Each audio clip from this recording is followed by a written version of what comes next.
সকালবেলা উঠে তাড়াতাড়ি করে ব্রাশ করে নিলাম, তারপর মুখ ধুয়ে আমি বাড়ি যাচ্ছিলাম। গিয়ে আজ আমরা তাড়াহুড়ো করে রেডি হয়ে তোমাদের সাথে কথা বলছি। এইদিকে আমি ব্যাগ গোছাচ্ছিলাম, আমার সাথে আমার বোনও সাহায্য করছিল।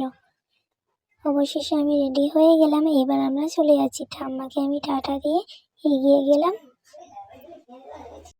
আমার খুবই আনন্দ হচ্ছিল, কারণ আমি আমার দিদির ছেলেকে দেখতে যাচ্ছিলাম।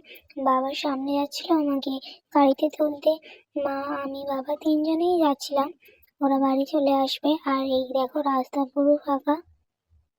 অটোয় বসে আমি বাবাকে টাটা দিয়ে চলে গেলাম। থেকে নেমে আমি টোটোয় উঠে গেলাম। টোটো পুরো ফাঁকা ছিল, আমি একা ছিলাম, তাই আধ ঘন্টা বসেছিলাম। লোকটাই টোটো ছাড়লো। এই যাচ্ছি এবার আমরা দিদির টোটো থেকে নেমে দিদির বাড়ির রাস্তায় আমি হাঁটতে শুরু করে দিলাম। এই সামনেই আমার দিদির বাড়ি। এই চলে এলাম। দেখো ওকে কতদিন পর দেখলাম, খুবই আনন্দ হচ্ছিল আমার। আর এটা হলো আমার দিদি। আর পুচকে স্কুল চলে যাচ্ছিল। আমার মনটা একটু খারাপ হয়ে গেল।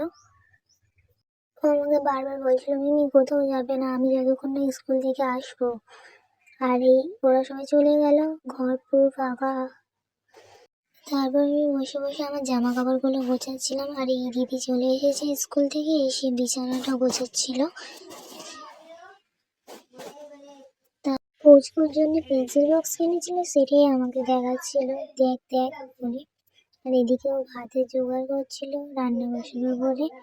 আর আমি ওর সাথে একটু ভিডিও করছিলাম।